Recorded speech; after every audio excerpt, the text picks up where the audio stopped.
இந்த வருஷத்துல இதுவரைக்கும் 3 மாதங்கள் முடிவடைகிறதுக்குள்ள 25 துப்பாக்கிச்சூட்டு சம்பவங்கள் பதிவாகியிருக்கு. இதில் 20 பேருடைய உயிர்கள் காவு கொள்ளப்பட்டிருக்கு. 11 பேர் காயமடைஞ்சிருக்கிறாங்க.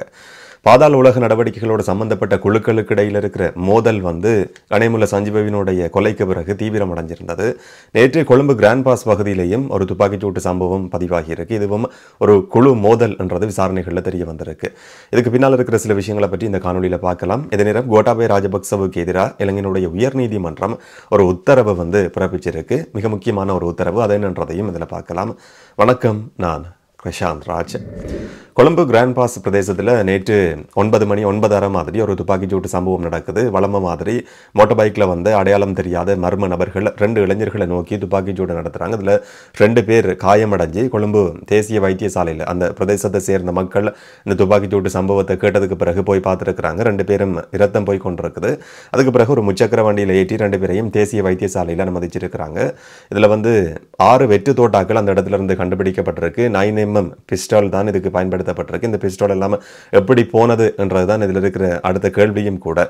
இதில் 22 வயதான நிபுணர் என்று சொல்லப்படுற ஒரு நபர் காயமடைஞ்சிருக்கிறார். அவருடைய உடல்ல 3 தோட்டாக்கள் வாஞ்சிருக்கு. 28 வயதான அகமட் என்று சொல்லப்பட்ட நபரும் காயமடைஞ்சிருக்கிறார். ஒரு தோட்டா பாஞ்சிருக்கிறதா சொல்லப்படுது.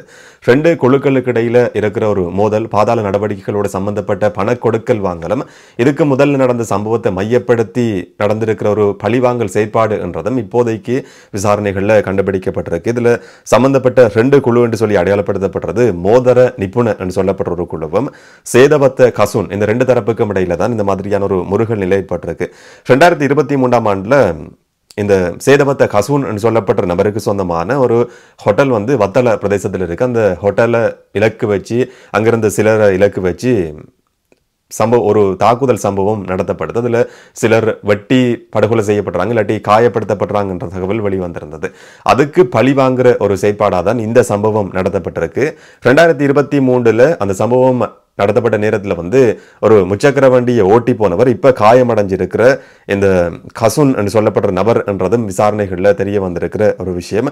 இந்த மாதிரி போதைப்பொருள் நடவடிக்கைகளோட சம்பந்தப்பட்ட குழுக்களுக்கு இடையிலான மோதல் முருகல் என்றது தீவிரமாவே அப்படியே போய்கொண்டிருக்கு. போலீஸ் எடுக்கிற நடவடிக்கைகள் அவ்வளவுக்கு திருப்தி படுற மாதிரி இல்லை. இதுவரைக்கும் இந்த 3 மாதங்கள்ல மட்டும் 20 பேருடைய உயிர்கள் காவு கொள்ளப்பட்டிருக்கு.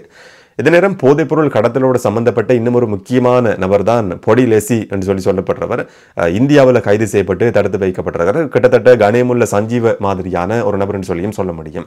இந்தியாவுக்குள்ள அவர் சட்டவிரோதமாக நுழைஞ்சார் என்ற குற்றச்சாட்டின் அடிப்படையில் தான் அந்த குற்றச்சாட்டு மட்டும்தான் அவருக்கு எதிராக இந்தியாவில் சுமத்தப்பட்டிருக்கு. இதனால இந்த சட்ட நடவடிக்கையை ஆரம்பிக்கிறதுக்கும் ஆலோசனை கொடுக்கிறதுக்கும் நாங்க போயிருக்கிறோம் என்று சொல்லி சில சட்டத்தரணிகள் ஒரு ஊடகத்துக்கு சொல்லியிருக்கிறாங்கன்ற செய்தியையும் பார்க்க முடிஞ்சது.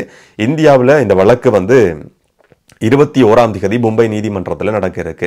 இந்தியாவில் பிணை கிடைக்குமா இருந்தால் அவர் இலங்கைக்கு கூட்டி வரப்படுறதுக்கான வாய்ப்பு இருக்கு. ஆனால் இலங்கையில் ஒரு பாதுகாப்பு அச்சுறுத்தல் இருக்கு என்ற மாதிரியான கருத்து அவருடைய சட்டத்தரணிகள் ஊடகங்களுக்கு சொல்லி இருக்கிறாங்க.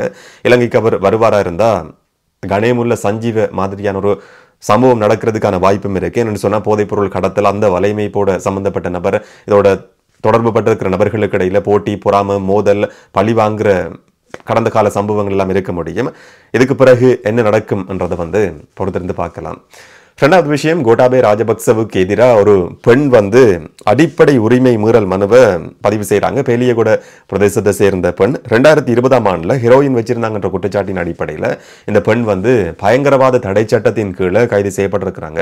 பொதுவாகவே பயங்கரவாத தடை சட்டத்தின் கீழே ஒரு நபர் கைது செய்யப்பட்டதும் அந்த நபரை தடுத்து வைக்கிறதுக்கான உத்தரவுக்கு அந்த ஆவணத்தில் கையொப்பமிட வேண்டியது நாட்டினுடைய ஜனாதிபதி என்றதையும் விட பாதுகாப்பு அமைச்சர் அந்த ஆவணத்தில் சைன் பண்ண வேண்டியிருக்கும். இலங்கையினுடைய அரசியலமைப்பை பொறுத்த வரைக்கும் இதுக்கு முதல்ல பாதுகாப்பு அமைச்சர் பதவி என்றதை ஜனாதிபதிகள் தான் பொதுவாகவே வச்சிருப்பாங்க.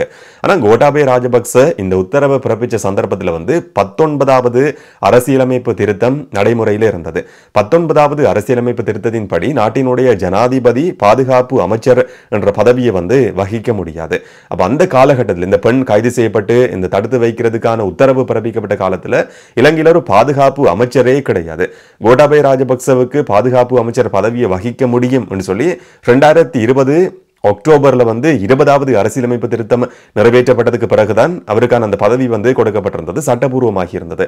அப்ப இந்த பெண் சமர்ப்பிச்சிருக்கிற அடிப்படை உரிமை மீறல் மனுவின்படி அந்த காலகட்டத்தில் வந்து ஒரு பாதுகாப்பு அமைச்சரே கிடையாது. கோட்டாபய ராஜபக்ச இந்த ஆவணத்தில் கையொப்பமிட்டது அரசியலமைப்புக்கு முரணானது. இதனால அந்த பெண்ணுடைய அடிப்படை உரிமை மீறப்பட்டிருக்கு என்று சொல்லி 1 லட்சம் ரூபாய் நட்டஈடு செலுத்த சொல்லியும் உத்தரவு பிறப்பிக்கப்பட்டிருக்கு. இதுல சொல்லப்பட்டிருக்கிற பணம் முக்கியம் கிடையாது. கோட்டாபய ராஜபக்ச பாதுகாப்பு அமைச்சரா இல்லாத சந்தர்ப்பத்திலையும் தன்னை பாதுகாப்பு அமைச்சர் என்று சொல்லி நினைச்சு கொண்டு அந்த ஆவணத்தில் வந்து கையொப்பமிட்டிருக்கிறார் என்றது மிக முக்கியமானது. இந்த காலகட்டத்தில் வந்து வேற யாராவது பயங்கரவாத தடை சட்டத்தின் கீழே கைது செய்யப்பட்டிருப்பாங்களா இருந்தா இதே மாதிரி தடுத்து வைக்கிறதுக்கான உத்தரவு கோட்டாபய ராஜபக்சவால பிறப்பிக்கப்பட்டிருக்குமா இருந்தா இந்த வழக்கை முன்னுதாரணமாக கொண்டு அந்த நபர்களும் வந்து அந்த மாதிரியான ஒரு அடிப்படை உரிமை மீறல் மனுவை பதிவு செய்ய முடியும், தாக்கல் செய்ய முடியும். இது ஒரு நல்ல வாய்ப்பு என்று சொல்லியும் சொல்ல முடியும். அடுத்த விஷயம், இன்றைக்கு அமைச்சரவை தீர்மானங்கள் அறிவிக்கிற ஊடகவியலாளர் சந்திப்பில் அமைச்சர் நலிந்த ஜெயதிச வந்து சில விஷயங்களை சொல்லியிருந்தார். காரசாரமான கேள்விகள் வந்து ஊடகவியலாளர்களால் அவரை நோக்கி முன்வைக்கப்பட்டிருந்தது. அதில் முதலாவது விஷயம் என்று சொன்னால், செவந்தி எங்கன்றது இன்றைக்கு வரைக்கும் தெரியாது. நேற்று முந்த நாள் ஊடகங்களில் பேசப்பட்டிருந்தது மாலைதீவுக்கு தப்பி போனதா. பிறகு இன்றைக்கு காலையில் சொல்லப்பட்டிருந்தது இல்லை இலங்கையில் தான் இருக்கிறாங்க. கனிமுல்ல சஞ்சீவவினுடைய தரப்பு இது படுகொலை செய்யறதுக்கான பழி இருக்கிறதுக்கான முயற்சிகளை முன்னெடுத்து வருதுன்றது ஒரு பக்கம், எதிர்த்தரப்பு வந்து காப்பாற்றுறதுக்கு பாதுகாக்கிறதுக்கான முயற்சிகள் ஈடுபட்டு வருதுன்னு சொல்லி மாறி மாறி ஊடகங்களையும் செய்திகள் வெளியாகி கொண்டிருக்கு. இந்த மாதிரியான கேள்வி வந்து அமைச்சரவை பேச்சாளரை நோக்கி இன்றைக்கு முன்வைக்கப்பட்டிருந்தது. வழக்கம் போல விசாரணைகள் முன்னெடுக்கப்படுதுன்னு சொல்லியிருக்கிறாரு. முன்னாள் போலீஸ் மாதிபர் தேசபந்து தென்னக்கோன் என்கின்றதையும் கிட்டத்தட்ட 18 நாட்களாகியும் இதுவரைக்கும் கண்டுபிடிக்க முடியாமல் இருக்கு. இந்த சம்பவம் பற்றி அவருடைய வீட்டில் வந்து சிஐடி அதிகாரிகள் போய் ஒரு சோதனையை நடத்தி இருக்கிறாங்க. சில விஷயங்கள் அந்த வீட்டுக்குள்ள இருந்து அவரை கண்டுபிடிக்க முடியல, ஆனா அந்த வீட்டுக்குள்ள இருந்து சில ரகசிய விஷயங்கள் கண்டுபிடிக்கப்பட்டிருக்கு என்ற மாதிரியான தகவல்கள் இன்னைக்கு வெளிவந்திருக்கு. சில நேரங்களில் அது என்னன்றதை நாளைக்கு தெரிஞ்சு கொள்ளக்கூடிய மாதிரி இருக்கும். தேசபந்து தென்னக்கோனுக்கு யாராவது உதவி ஒத்தாசை செய்வாங்களா இருந்தால் அவங்களுக்கு எதிராகவும் கட்டாயம் சட்ட நடவடிக்கை எடுக்கப்படும் என்ற கருத்தையும் அரசாங்கம் அறிவிச்சிருக்கு. ரணில் விக்ரமசிங்க சம்பந்தப்பட்ட பட்டலந்த ஆணைக்குழுவினுடைய அறிக்கை சம்பந்தமாக கேள்வி கேட்கப்பட்டிருந்தது. பட்டலந்த ஆணைக்குழுவினுடைய அறிக்கையை மையப்படுத்தி ரணில் விக்ரமசிங்கவுக்கு எதிராக சட்ட நடவடிக்கை எடுக்கப்படும் சொல்லி நீங்க சொல்லியிருந்தீங்க. அப்படியா இருந்தால் அவருடைய பிரஜா உரிமை குடியுரிமை ரத்து செய்யப்படுறதுக்கான வாய்ப்பு இருக்கா என்ற கேள்வி அமைச்சரவை பேச்சாளரை நோக்கி இன்னைக்கு முன்வைக்கப்பட்டிருந்தது. இது சட்டத்தோட சம்பந்தப்பட்ட விஷயம், நீதிமன்ற செயற்பாடுகளோட தொடர்பு பட்டது. இந்த பட்டலந்த ஆணைக்குழு சம்பந்தமான விஷயங்களை கண்காணிக்கிறதுக்கு மேற்பார்வை செய்யறதுக்கு வந்து இன்னும் ஒரு ஆணைக்குழுவை நாங்கள் நியமனம் செய்வோம். இதுக்கு பிறகு சட்டமாதிபர் திணைக்களம் நீதிமன்ற செயற்பாடு மூலமா அடுத்த கட்ட நடவடிக்கைகளை வந்து முன்னெடுக்கும். கடந்த காலம் சம்பந்தமா செயற்படுறதை விட எதிர்காலத்திலையும் இந்த மாதிரியான ஒரு செயற்பாடு நடக்கக்கூடாது என்றதை உறுதிப்படுத்துறதுல தான் அரசாங்கம் செயற்படும். அந்த மாதிரியான ஒரு நோக்கம் தான் இருக்குன்ற கருத்தையும் அமைச்சரவை பேச்சாளர் இன்னைக்கு சொல்லியிருந்தார்.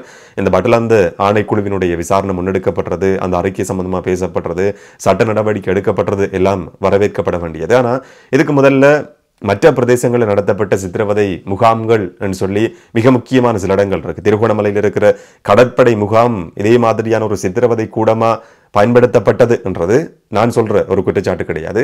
ஐக்கிய நாடுகள் சபையில் ஒரு ஆவணம் அது சமர்ப்பிக்கப்பட்டிருக்கு. திருகோணமலை வதை முகாம் மாதிரியான சித்திரவதை கூடங்கள் சம்பந்தமாகவும் இந்த அரசாங்கம் ஏதாவது ஒரு நடவடிக்கை எடுக்கும் என்று சொல்லி நம்ம நம்புவோம், எதிர்பார்ப்போம். என்ன நடக்கும்ன்றதை பொறுத்திருந்து பார்க்கலாம். இதை பற்றி உங்களுடைய கருத்துக்கள் என்னன்றதை மறக்காம கமெண்ட்ல பதிவு செய்யுங்க. இன்னும் ஒரு காணொலியிலே நம்ம ஒரு தகவலோட சந்திக்கலாம். வணக்கம்.